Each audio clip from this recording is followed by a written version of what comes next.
300 guy. You're like, may you live forever. Ephialtes. Ephialtes. May you live forever. Do you remember his name? He said, may you live forever. Ephialtes. And he like looks up all, he goes, may you live forever. And when he says that, the shame that is cast upon Ephialtes' twisted face, he just goes, he cowers and shudders with shame and disgrace. It's a good moment. And he was a piece of shit. He could have just carried the water for everybody in the back, been a good support helper for the war. No, not good enough for him. Like, and he should have known he was being made fun of.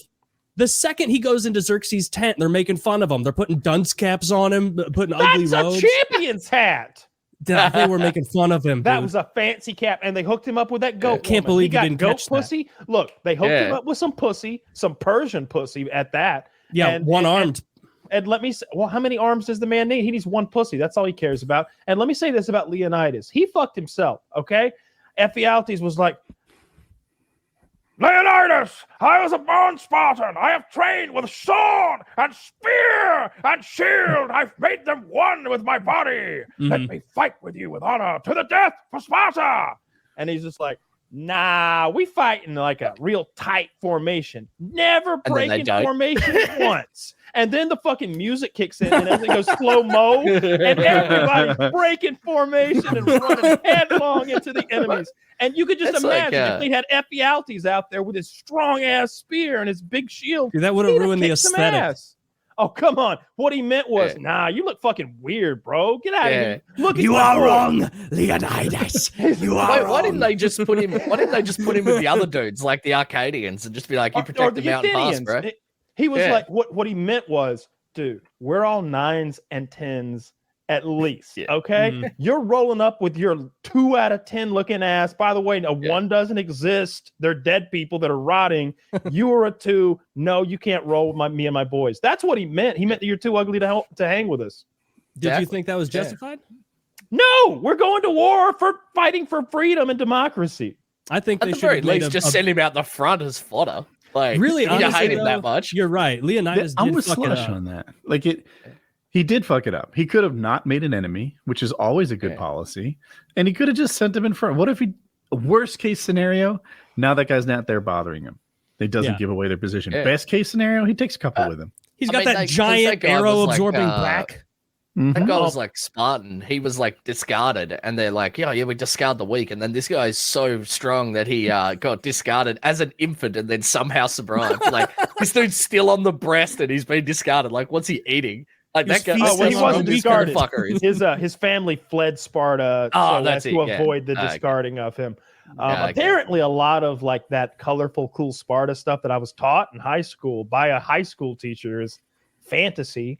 And it's hard to say how much of how they lived and the way we've heard it. A lot of it comes from Herodotus wrote a book called The Histories, and it was like 300 years after all this happened, and he just made shit up. But like some of the lines in the movie, like the ones where they're like, we'll fight in the shade, like that's actually in Herodotus's book. But this dude also talked about like black people from Africa having black jizz and like flying snakes and shit in Africa. Like, this dude was fucking high. Dude, being a like, from back then. You've never had a snake fall out of a tree on you. You just make shit. Like, this guy's full of shit. Yeah, I mean, you're right. That was bad leadership from Leonidas, because Ephialtes made it very clear when he did the whole "you are wrong, Leonidas." Like, he said it in a way that's like, this guy's not going to go home, man. Like, he's staying at the battle whether or not he's on your team. Leonidas should have been like, you know, that cripple back there. Yes, sir. Seemed like he was very conniving and angry with me when I told him he couldn't fight. How about you and the boys go round him up and stab him full of holes? We will meet them here. Trouble, my lord. Kind of bit of sport it'll be. And then take him out. Does anybody know how to get through the hot gates, through these back channels? No one save the enemy I just made. All right, well, you're not much of a tactician, man. You know what? Like, and really, like, Leonidas, that was pretty bullshit when all those other guys showed up, and he's like, what are you? And he's like, I'm a potter. He's like, what are you? I can read. And he's like, Spartans, what are you? And they're all like warriors. And it's like the guys from the other city, whatever it was, fucking Athens, or they should have been like, fuck you.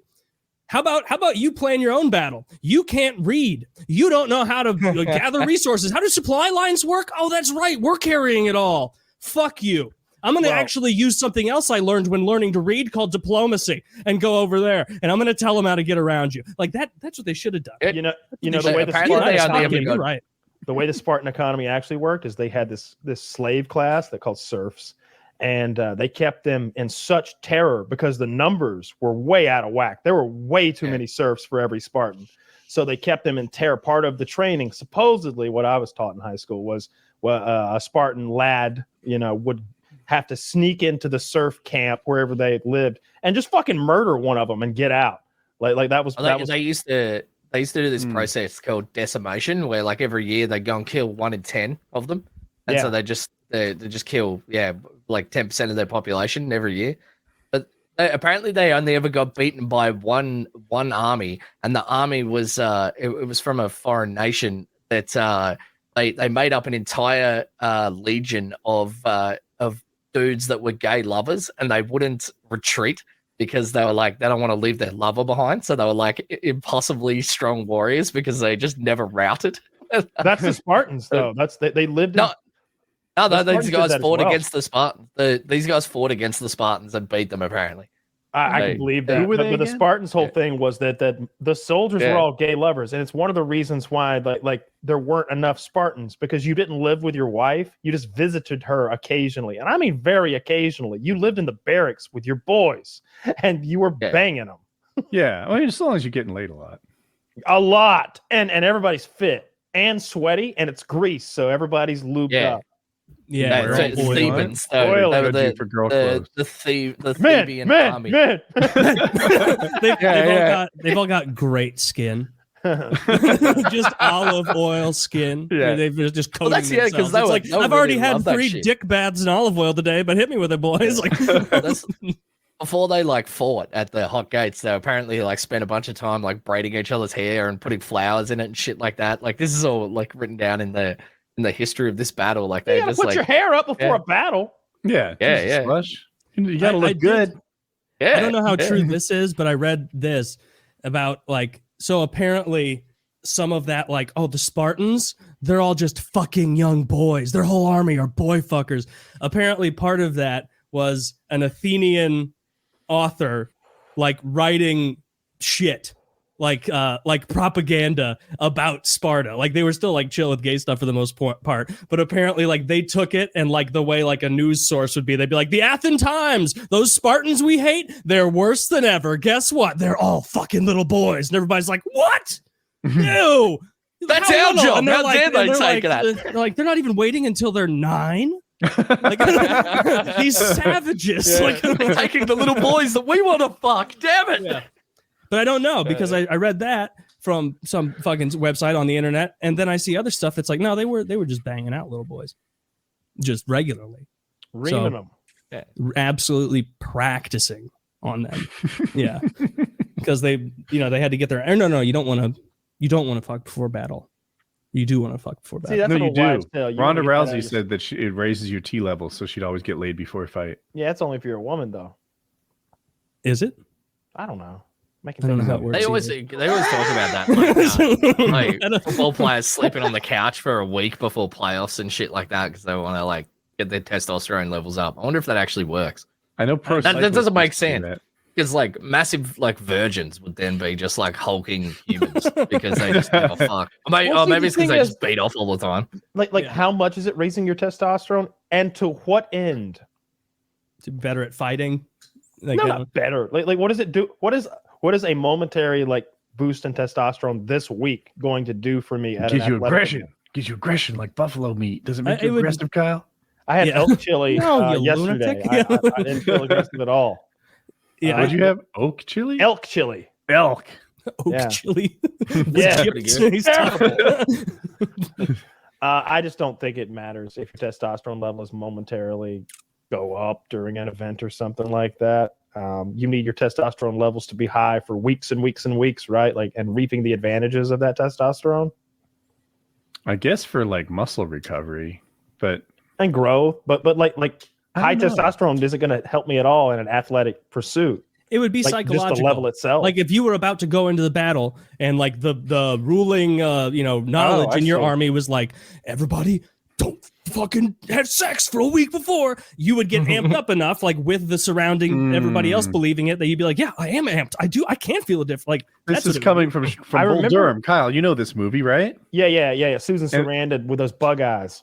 And they say, look, if this guy thinks wearing women's underwear is making him pitch better, then wearing women's underwear is making him pitch better. I remember there was this tribe that would wrap these wet leather sinew things around their testicles the night before battle while they danced around the fire drinking this psychedelic mushroom tea. And then on the morning of the battle, the sinew would have drawn up and tightened. So they're excruciating agony and screaming almost. And they're also insane from the psychedelics. And then they go just raging into battle. I'm gonna guess that they got their asses handed to them every time. It didn't go well. It's like, turns out voluntarily harming yourself and limiting your mobility, bad move. Well, they were hardcore though.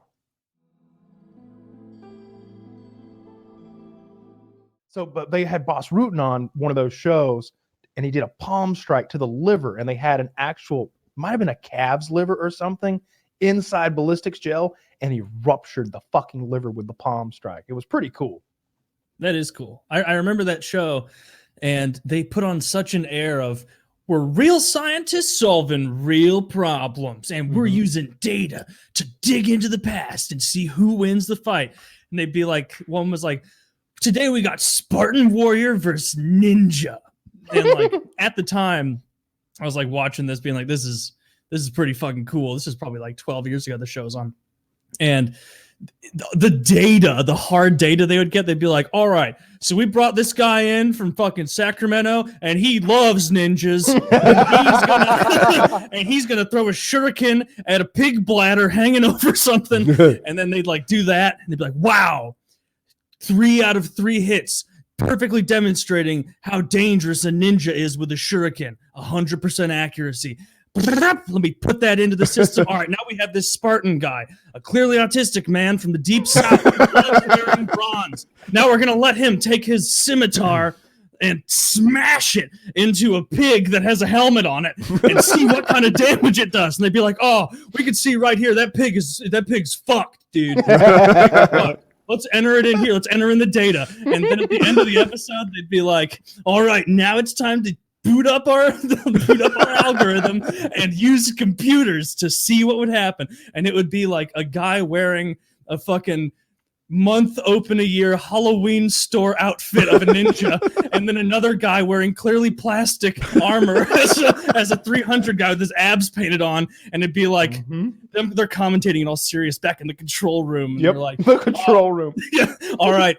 So the Spartan is walking through the forest in southern Japan, and the ninja, because of his stats, gets the first jump, and it shows an overweight man leap out from behind a tree that he was visible behind and shuriken the guy, and then run at an average man's speed away. And it's like, there's a little bit of damage done to the Spartan, and it's like, oh, well, how's the Spartan going to deal with this?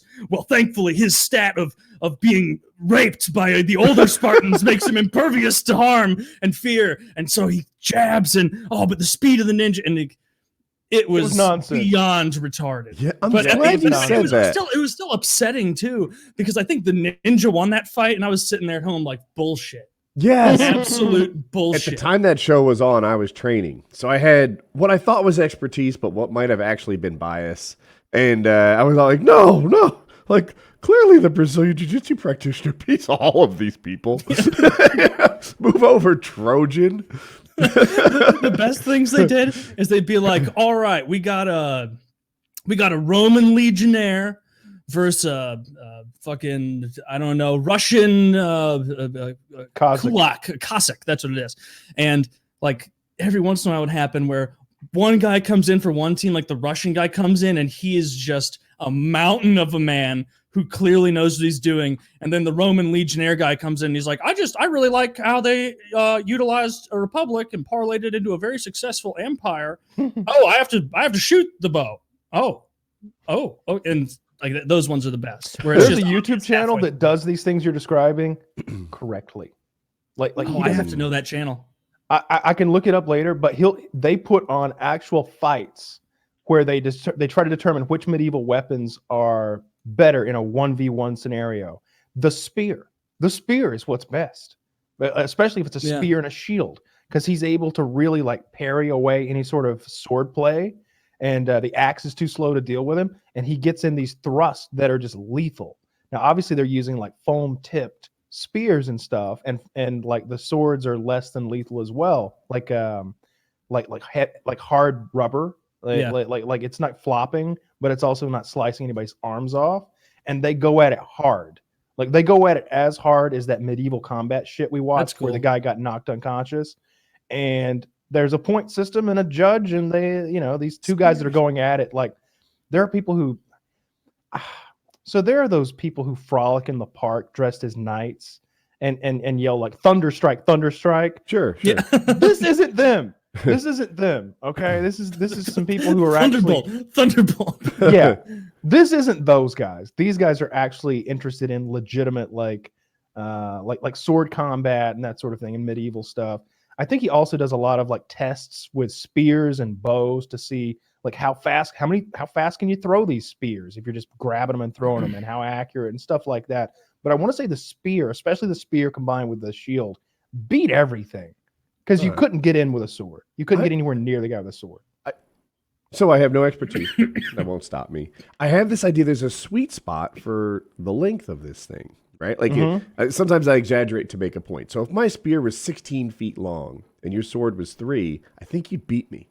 You'd find it easy to parry that thing and then get away. You from could get the on the tip inside, of it. and you could even like capture it. Meanwhile, I'm trying to deal with the heavy, unwieldy pole. Like that's a problem. So, like, I just guess You just choke up on it. 16 feet is pretty long. You have 8 feet. Okay, you're right. All right, true. But maybe an 8-foot spear is the sweet spot, not the 3-foot sword like I thought. But that's what I thought. I thought the sword, you'd somehow be able to get inside of the tip, and then the spear sucks, and all you have is a shield. So I wish we could watch the video, but just for everybody's, I'll link it here just so you guys can maybe come back to it later, and I'll mention the maker of the creator, the channel. The channel is called Lindy Beige. Lindy Beige is spelled LINDYBEIGE. Or what I did what I searched to find it again was spear versus sword, and they're in like fencing gear with legitimate like fencing equipment, and they're going at it hard, and they seem to know what they're doing. So it's pretty cool to watch, because I don't know how many medieval combat type shows. I'm watching Last Kingdom right now, and they're constantly fighting, sea axes versus long swords, and I'm just like, really? Like, wouldn't the longsword win every fucking time? It's an actual weapon. I always thought hammers and axes were just makeshift weapons, right? Like, well, they're attacking my town and I'm a lumberjack. So it's like if nowadays there were similar fights, people would be driving like putting irons, or that's not a thing, a putting wedge. Whatever the fuck, I don't golf. Just called a putter. A putter. Thank you, Taylor. People would grab a golf club because literally suburban white guys defend their homes with golf clubs. That's just hammers and axes from the old days. They're not weapons. Well, the sea axe was a specific kind of axe. It wasn't like a chopping wood axe. I assumed it was for chopping sea creatures, and it was just for fishing. For severing tentacles that try and invade. From what I've read, it was like the primary weapon of those Viking berserker type guys coming down from Scandinavia. But in any case, I think the whole point is that like you don't have to be all that skilled to just hack somebody up with an axe, and this is a good for hacking. Whereas those swords and stuff look, not only are they really expensive to make, especially back then, but difficult to wield. Yeah. But yeah, this channel's cool. It's cool to see like people actually going at it with those weapons, and because normally you see like sword versus sword, like medieval times nonsense where they're like clanging their swords against each other continuously. That would ruin a fucking sword. I tried to chop a chicken's leg off one day with my $190 fucking knife. It what? We'll never know. What happened to the chicken leg? I think the chicken leg was fine and the knife was bad, based on my intuition of where the story is going. $190 knife can't cut through a chicken leg? if one of them knew, it was Cheney, not Bush. Like, Yeah. Cheney was And there was just no shot that Cheney was going to, even though they didn't they want a war in the Middle East? They wanted a reason to get out there. Their plan was to invade Iraq while they was running for president. Yeah. 9/11 was just the reason that the way they were able to sell it. Iraq needed it. I was happy with the Iraq war, like the idea of an Iraq war. Just we didn't need any circumstance at all. Just go get them. You know, they're assholes. That would have been fine with me. I don't know why we stayed for so living long. over there doing their own goddamn thing for thousands of years, pricks. Yeah, fucking cradle of civilization, my ass. Was it because they try to get off the dollar for petro? Yes, I've heard that's the real reason, but a big impetus of it is that, like, that's what happened with Gaddafi in Libya too, Venezuela. There could be more than one reason, right? Sure, I've heard that it's because yeah. they tried to assassinate W's father. So He took that maybe personally. both reasons. That's funny. I think like that Michael Yeah, Jordan yeah. doc. He's like, and I took that personally. That's what happened. I can tell you, My we didn't opinion- invade because of a vengeance for HW. No way. I think we did. Yeah. I absolutely Oh. did. I think No, he was like, I think he'd been wanting to get him for a while, and they were evil people. You know, they were very evil. Uday and Qusay Hussein. You don't know about the stories? Do I need to tell awful stories so you won't laugh at Uday and Qusay being funny? No, I know, They're and those are all evil. probably like 100% real stories. You know, like they say, wartime brings out truth. Like, What do you mean wartime? I'm talking about the decades that they ruled over the country as warlords. I'm talking about how they would find. I'm talking about when Uday Hussein saw that married woman in her dress at the hotel and raped her in front of his husband and in front of her husband because she was beautiful. I'm is talking that about- so? Well, I didn't know that. Of course you didn't. They were evil people. You know what the biggest bank robber of all time is? I do. Yeah, you saw it on Reddit just like me. It's a fucking trick But I won't question. ruin Hold on. What is it?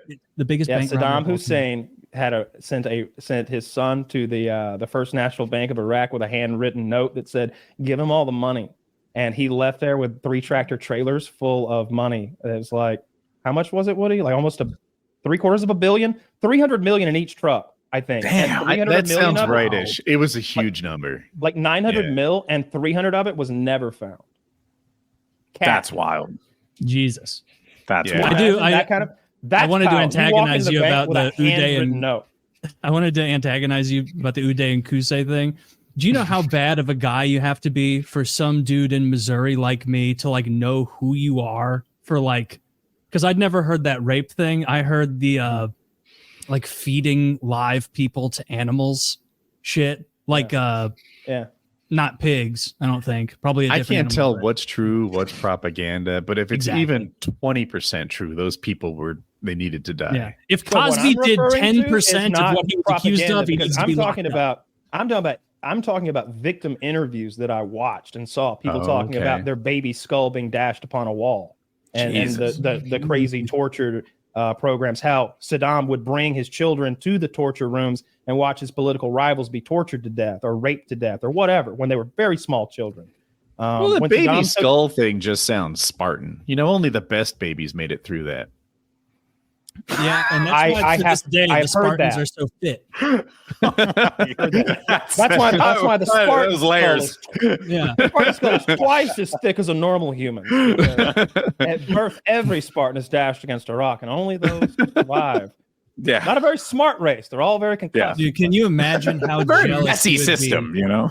Like if you were like a young boy in Sparta, and then you Taylor saw would make like it. a young boy in Athens and like what they got to do, you'd probably be so jealous because you'd know that you hate them because you're supposed to, but Mhm. you'd also be like, these fucking guys, they don't have to go get fucked by some warrior every night. They do. Like They do. they're. They all do. I don't think it was so. a Greek thing, not necessarily a Spartan thing. From And what I was it was- reading. I was it was reading the that's- illusion that's of way voluntary. exaggerated. That's not nearly. I've read what the it is opposite. It was very common thing. There's a word for that relationship. Like they have a word for the man-boy relationship in Greek. I'm sure And- Greek and- is a word for everything. Well, Probably. what a stupid statement. The language. I was like, where do I go from here? Nope, just fuck you. That's where we go. You're watching your wheels turn at that, where you're like, "That's not even a reputation of what I'm saying." Yeah, Just they scene do. coming out of his head, and he's just They like, exist. Like man-boy motherfucker. love. No, I was propped up to believe the Spartans were so fucking cool by my high They school are cool. teacher, and everything I learn about now says that was all propaganda and lies and nonsense, that they weren't this. I don't know what to believe anymore about the Spartans in particular, and about the Agogi and the way that they were. That's when this fucking young boys at 7 would go and be taken away to become warlords. What I always learned was that they were at the barracks, the army barracks, 95% of their life, and they would go home to have sex with their wives to like make new Spartans. But that was kind of a rare thing. Like, you just kind of go home and visit and get some relations, but mostly you live there on the barracks with the men. And it was just I was always taught that it was a super warrior culture. What a terrible life. And the age of service went on to, I want to say, and if it was 45 or 55. 45 seems more likely for ancient times, because what a grizzled veteran you would be at 45. Probably you're in a leadership position or something at 45. Yeah. Like, if you take a 45-year-old and ask him to fight a 25-year-old with a spear, you're going to have a 25-year-old left over.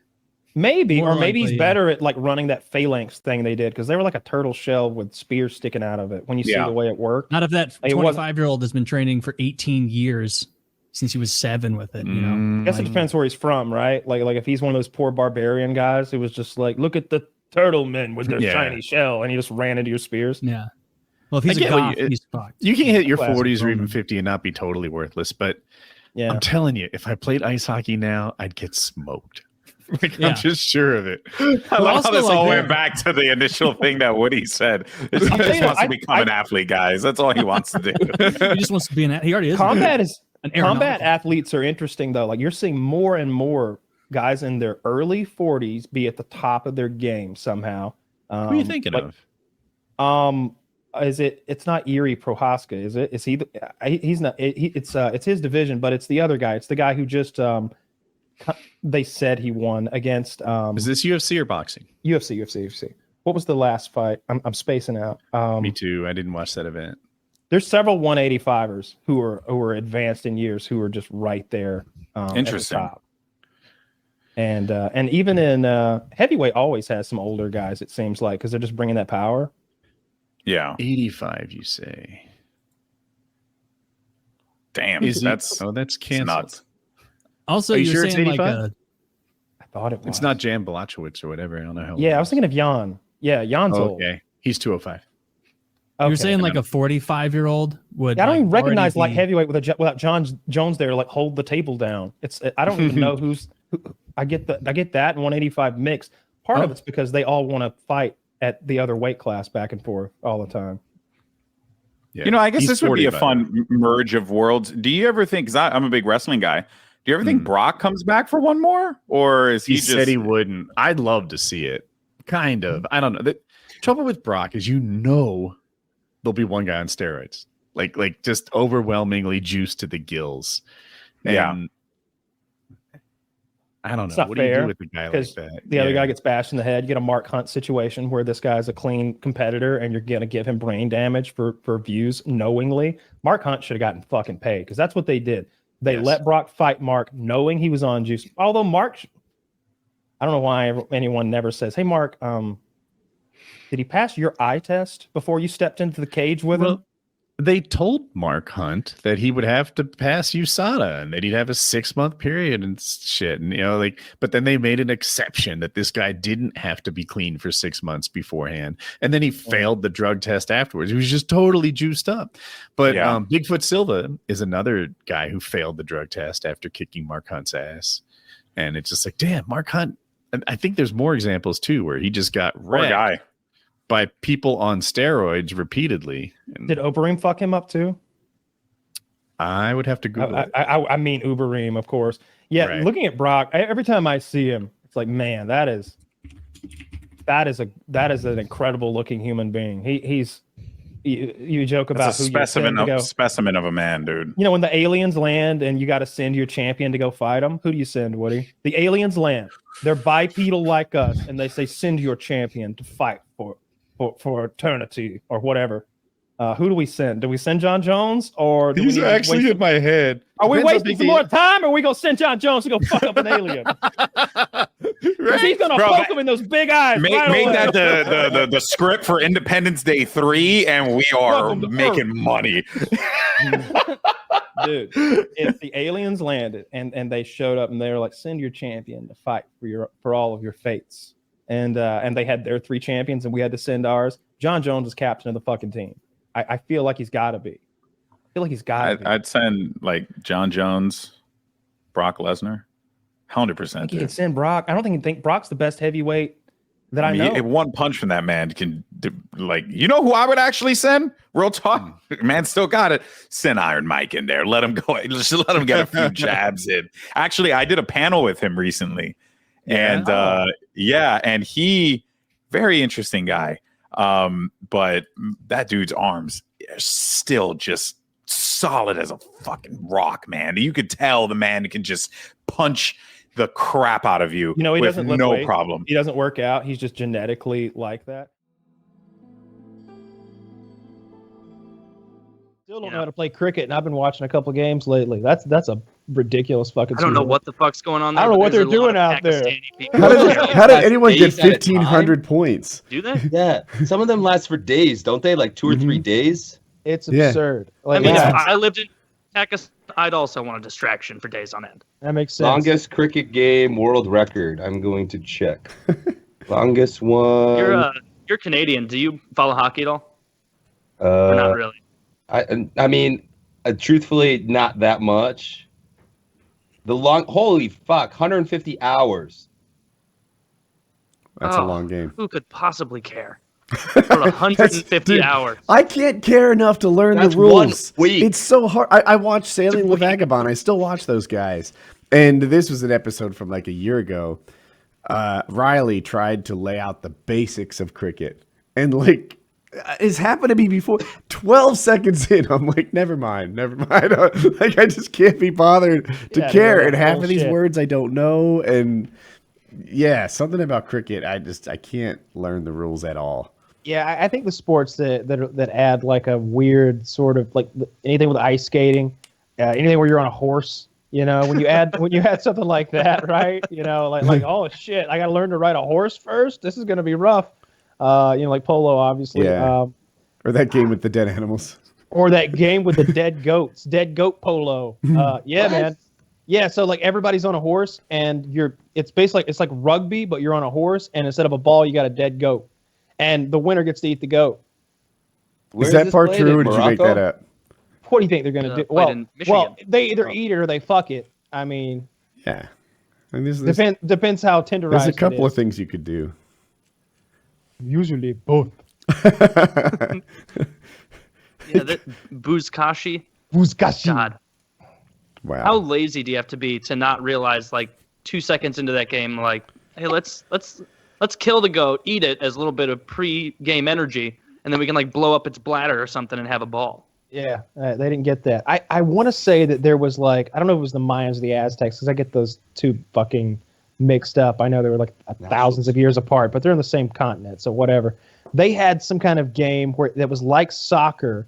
So you used your feet, and on either side, instead of a goal, there was like a wall, and the wall had like a hole in it, not very much bigger than the ball. Incredibly difficult to score. It's like playing basketball, but with soccer, everything else, right? Instead of a hoop, it's just a hole in the wall, so it's got to go in, you know, at a straight on angle. The team that won gets sacrificed. So like these games would go on. Oh, did you find it? Did you actually find this? You've got it, Pablo. Wide open net. Oh, I missed the game. Oh. This is not a good day for Pablo. Are you sure you don't want to score? Jesus Christ. What is this? It's Mayan ball game, a deadly sport. Yeah. Oh yeah. I remember learning about that during like history class and all that stuff. Yeah, same. I had a really cool history teacher who like that's the sort of stuff that he would use to like teach us history. Like so, like when it came to I remember that story really well because he would get really passionate when he would tell us the stories. And the Spartans, like the most fascinating thing ever from history to me is the Spartans. Yeah. because he would just go in long in depth about the training of a Spartan boy. And when he was 7, he was taken from his family and put in the barracks. And he was just talking about the training day in and day out, and how they were starved and not given enough food, so they had to steal to have enough food. But if you got caught stealing, you were beaten mercilessly. All that crazy shit. Man, the Spartans were some terrifying motherfuckers. They were. I rewatched 300 recently. That's what I was thinking. I'm like, I gotta watch that movie again. It's on Netflix. Yeah, it's on Netflix. Yeah. All right. Very motivating. Yeah, whenever I saw that movie was coming out, I immediately thought back to Mr. White's class back in 10th grade. Like, oh shit, this is what I've always wanted to see, was those badass motherfuckers that Mr. White used to talk about. And the movie kind of lived up to it. I know it's really stylized and everything, but shit, that was so ahead of its time with all the CGI and stuff. I love 300. The sequel wasn't that good. So I was about to say, the sequel was real really dog wasn't. shit with Eva Green. You got the Eva Green sex scene, which almost redeemed it, but still, no. That guy's riding the horse across the boats. What the fuck is this? Yeah. Most unrealistic shit I've ever dumb. seen. Yeah, I mean, there was a high bar for unrealistic from the first one. Yeah. Because there one time they're like, and Xerxes was angry with his generals and he disciplined them. And there's that crab man with his arms removed, and he's morbidly obese, and he's got nose rings, and he's got just a big, Scyther, the Pokemon, thing on his hand. He just chops the guy's head off. And so I'm like, all right, I'm willing to take this. I doubt the Persians had morbidly obese crab men who did look, it's Mobius, the unwashed. The unwashed. That guy's never. Mobius, that guy has the stinky. Yeah. That guy has not wiped his ass in a coon's age, right? His blade on.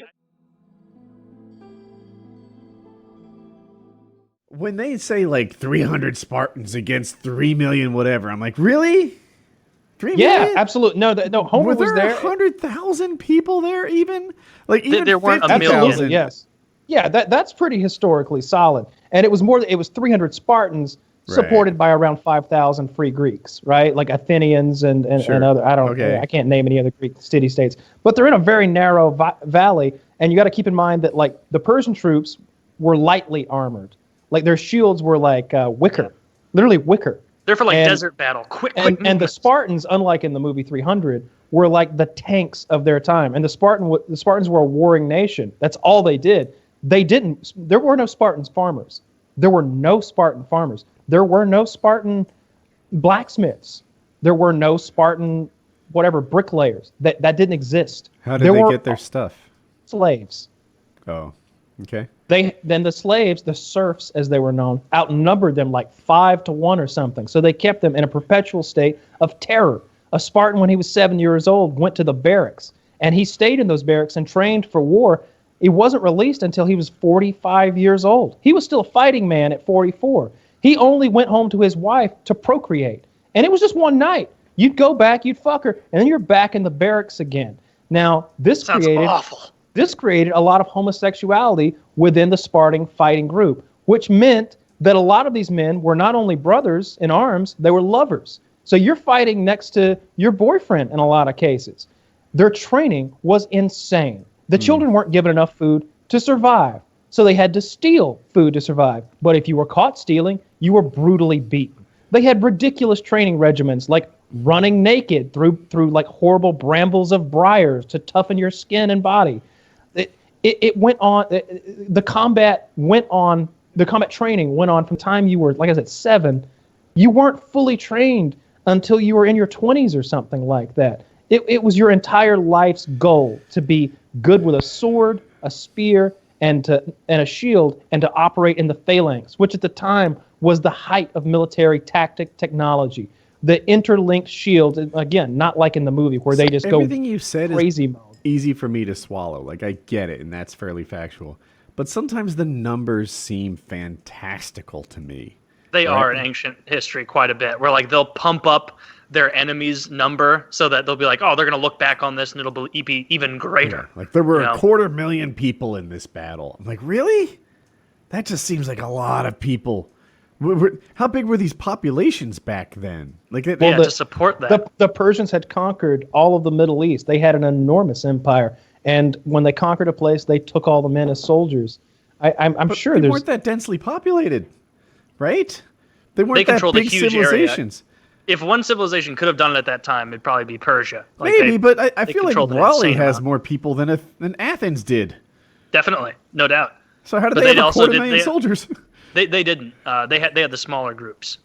Like the Greek city states were like as an aggregate outnumbered by a wide margin by the Persian Empire. But that Persian Empire included was the first empire to span over 3 continents, as it covered Asia, Europe, and Africa. It included parts of modern-day Turkmenistan, Uzbekistan, Tajikistan, Pakistan, Afghanistan. All these stands. There's like 4 more stands. Armenia, Georgia, Iraq, Kuwait, Syria, Saudi Arabia, Palestine, Israel, Lebanon, Egypt, Libya, Macedonia, and parts of Greece. Trying to look at how large the army was and use a source other than Homer or the Greeks. I'd like to see what the Persians said their army was. You know what I mean? I just can never get past the numbers of how big these things are. Like World War II battles didn't have 100,000 versus 100,000. It seems. I mean, not according to Band of Brothers. I think they did. The Battle of Thermopylae, according to the New World Encyclopedia, says that there were 1.7 million infantry, 80,000 cavalry, 20,000 Arabs and Libyans, and 324,000 Greek puppet troops, which were Greeks that sided with with them. I can hardly picture that. That's so many people. Yeah. And I get skeptical. Yeah. But anyway, it's more Yeah. just fun to think and read about those old battles and such. Warfare would have been so much worse back then. Like, it's rough now, but like having to clash face to face with a sword, and you might think you're doing really well, and then some dude just like slices your calf all the way off. Like, there's just it's what have sucked. Oh, the Spartans also sharpened their teeth and they grew their fingernails out long so that they could use them as a last-ditch weapon.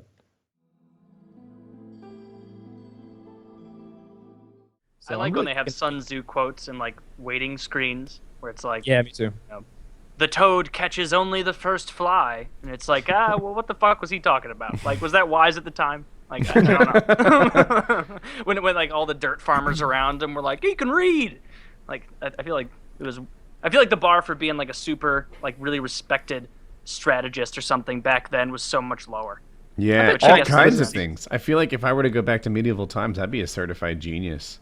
Like, Yeah. I don't Like, know exactly that's how where it you works, went. but I'd make like the potato battery thing or magnifying glass. I'd know things about stars and shit. Even more, go back to ancient Greece, and they're like, God, we're having some trouble in these battles. All right, what you're going to do, you're going to all wear the same armor. You're all going to stand real close, and you're all going to have a real long spear. And then you're going to walk at your enemy. They're like, oh, fucking this guy. What are you going to call it? Call it a phalanx. And it's going to be legendary for all time as a military strategy. And We're it's really gonna only run because this nobody else continent thought for of like it. 500 years. Yeah, it worked. Yeah. I always loved Greek history. My teacher was really passionate about it, and he taught it really passionately. He's like, and then they do this. He was talking about the Spartan training. He's like, he's talking about they would run naked through the briars and how they wouldn't be given enough food to actually survive, really. So they'd have to steal food or take food. But if you get caught, you're punished extremely severely. So you're taught to be crafty and sneaky and tough and hardened. And just this ridiculous training that they went through their entire lives. It never ended. It wasn't like you got to the end of a 6-week boot camp, a 6-year boot camp, a 16-year boot camp. Nah, you're 40 years old. You're still living in the barracks. You go home to fuck your wife. You live in the barracks though, because you got to train tomorrow. There's always a thing to get better at. You can get pokier or blockier or something. You can get more hardened, more tough. Or maybe you can pass on your 40 years of wisdom to the 7-year-olds who are starting training today. Yeah. You know, it In was exchange that's when for you a started. beach. Yeah, you know, Those hardened warriors. Yeah. hard as a rock. You could get suckier. Yeah. And you know what? You make fun of that, but imagine how cohesive that fighting unit is when we're Real not just sticky. we're not just brothers in arms. I use that word on purpose. We're not just brothers in arms, but sometimes they're lovers. Sometimes they're intimate together. They all love each other. That's a very fearsome fighting group. They also sharpened their teeth and they grew their nails long so they could go to that if they needed to. And there were stories of them doing it at the Battle of Thermopylae. I think Homer was writing about that, how like the Spartan, one Spartan used his own arm as a weapon, like beating a man to death with it. There's like stories like that, about how. That's like their American sniper. Be real. Come on. I don't know. I feel like there's multiple reports Teeth are a across bad hundreds weapon. of years. What do they call it? Peloponnesian. Of those fucking Spartans just being the pinnacle of Oh, military. I know. I was talking about like and he was beating him to death with his own severed arm. Like, I doubt Sounds it. pretty hardcore. Maybe. It would be really hardcore though. You'd have to be jacked just to get enough of like a fulcrum on that arm. I a imagine lousy using weapon. the elbow joint to like snap and like bam. It's Yeah. terrible. Hopefully, there was a better weapon nearby. Maybe Yeah, that that's arm what- left a sword on the ground. Using the nails in their teeth and clawing and going to town. Yeah, it's great stuff. Great Can stuff. we do with the some That's one of Spartans. my topic? favorite classes in high school too. Classes. I only had one, like the ancient Greek history and Roman history. Fascinating. I still get lost in like Wikipedia page tangents about the Greeks and the Romans because it's, especially the Romans, where it's like a thousand years after they were destroyed, we still hadn't caught up to where they were. Yeah. Like all the Middle Ages, like we thought we were hot shit Dark in Ages. Europe. No, like Rome had that figured out. To have And the running Arabic world, water, meanwhile, accelerated in science and medicine. The Arabic world figure out astronomy. The Arab world figures out how to cure the plague. Meanwhile, we're over here like dead bodies in the streets Witch. or burning witches. Yeah, thank you. Yeah, don't you like how that flipped? Now they're the ones over there burning witches and like I don't know all the awful things that they're doing, and we're the leaders in science and mathematics and such. Well, the dominant religions in Or at those least we areas pay a guy who is. swapped. Like Christianity went from you better not be gay or we're gonna burn you alive to like, well, come on, like be real. And Islam went, I guess, from back then where. Well, actually, yeah, Islam wasn't even around at that time, were they? Because that wasn't until like 500 AD that Muhammad existed, right? You're asking the wrong one about this.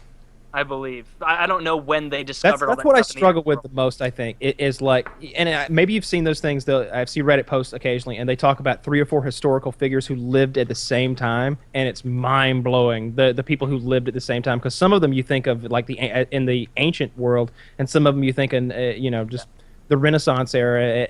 I feel like they're separated Cleopatra. centuries. Is closer in time to us than she was to the building of the pyramids. Yeah, that's shocking. Crazy. Yeah, it's. Have you seen the guy that can build Stonehenge by himself? No. It's pretty Trying to neat. think of a joke for that. Yeah, he so what he has is these concrete slabs. They'll be like, I don't know, 25 feet long, a foot thick, and 3-4 feet wide, like a Stonehenge thing. And by himself, just using like cool techniques and simple tools, he'll lift it like 10 feet up and then tip it into the hole and then do it. And he built Stonehenge in his yard totally solo. Like, Did he cut the blocks by heating them and then quick cooling them with water or something like that? he used concrete to make the blocks. Oh. So I don't know how. Cheat. Well, Dude, that's the Yeah. hard part. you think? I thought moving the blocks was the tricky part. Well, yeah. So they would quarry them, and sometimes sometimes that's the most incredible part about like the pyramids and other large monuments, all around the world, like Easter Island, even, is that these rocks were quarried really, really far from where they're going. Like today, like if I get a piece of something of granite, then yeah, it's quarried about 50 miles from here. He brought it on a truck to my house, but what did they do? Like, hopefully you got a river so you can barge it down, but what if you don't? Dragging it at that point, right? On like rollers or something? That sounds outrageous. So he would have like imagine a 30-foot long piece of cement, right? And like a 2x4. He'd be able to tip it because a 2x4 is just off center, so it practically balances on it. And he'd put it here, and then he'd put one here, then he'd put one here. And it's so big that it's practically just pivoting in the middle. And he could spin this thing, and it weighed like, I don't want to exaggerate, but like 8 tons or something. He'd put a rock in it, like underneath it, and then he'd spin it on a rock. single-handedly, and you're just like, damn, like it's all very simple yet somehow still clever. And Yeah, just like moving a car around on a jack. Yeah, And- like I was like, how does he stand it upright? Right, so he just wiggle till it's up, and then tip it into a hole. Now it's stood upright. What a interesting DIY project. And there's not much payoff. No, at the end you've got a crappy version of Stonehenge with You cement didn't build a cement really rocks. cool monument. How Like you didn't much- chisel a face into a rock. You built one of the lamest monuments out there. It's only cool because it's old. I think it'd be cool to have like a replica in your yard if it was like legit, like 3/4 scale or something. Like the blocks were 8-10 feet tall or something. That'd be pretty cool. You know, Maybe I'm especially- underestimating how big Stonehenge is because there's nothing around it. Like You know, they one need thing to put a that- kiosk there or something so you can tell. a cool video that I'd like to see from the air is like spelling stuff out on the ground in some way, and then it reads or looks like a picture from the air. I like that a lot. I don't know how you could do that, but I think it'd be cool. Like if you wrote something in fire, or cut it in the grass. I guess you could do that. Oh, that's what you should do. You should find a way to cut the grass into a pattern.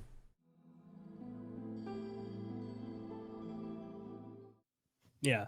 Like, I can't imagine having bound testicles would help me do anything. No, it makes I'd me so mad. be fucking cranky. Well, you need to be cranky if you're I'd be going like, to I'm battle. not going to war. I'm in a bad mood. Like, fuck you. I don't want to work today. My balls hurt, you know? Sometimes you just have those days. Slush, what are you up to? Is anything new? Have you, you sometimes tap into me. We talk about fitness. How's that going? Yeah, not bad. I've been playing golf a lot, and that's been good. Lots of outdoor walking around. But now it's winter. It's been kind of fucking pissing with rain constantly, so I haven't been able to play. But I got really into golf for a little while, and I'm still sort of into it. Just waiting for the weather to get better. I'll probably start playing again in the next couple of weeks. But it's been fun. That game is infinitely frustrating. So I'm curious what it is you're into about golf. Now, hear me out. Are you into being outside, walking in a beautiful environment, enjoying weather, playing with friends? Are you into hitting the ball as few times as you can, like literally golf? Like, what is it about golf that appeals you?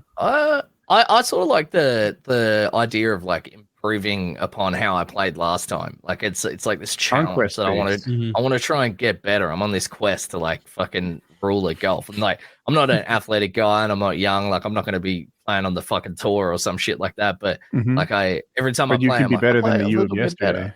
yesterday. Yeah, And that's the thing exactly. about golf, right? Yeah. So like, I don't think you need to be traditionally athletic to be No. ace at golf. Like you just need to be athletic enough that when you walk from one hole to the next, you're not winded. If you can do Yeah, that, exactly. then that's as athletic, I think, as you need to be. Obviously, you got to strike Yep. the ball, but But I the don't think that's- striking sort of, you don't need a lot of power behind it. It's Yeah. about positioning that power into the right technique. Like if I try and hit a driver as far as I can, I'll hit it like shit. But if I hit a driver like really true and like smooth, then it'll go fucking ages. So it's like it's more about like I don't know, maybe it's like ballet. It's like trying to get this perfect movement down or some shit like that. But it's like it feels really good when you hit one. Like when you strike something really true and it goes exactly where you want it to, it feels fucking fantastic. I think So, I wish that I had tried to learn that sport at some point. I think I'm not interested. Something you can now. pick up any time though. Like Yeah, I'm not Yeah. interested now. I don't care. I don't care enough to get into it. But it might have been fun to like do in high school because we had a golf team in high school. oh yeah. wow. I didn't expect that. I go with friends and just like we just walk around and talk shit and just get out and do something that's not, you know, I don't really enjoy going to the gym that much because like I just go there and I'm just like I'm running. It's like it feels like it's boring. it's super enjoyable. Like it gets boring very quickly.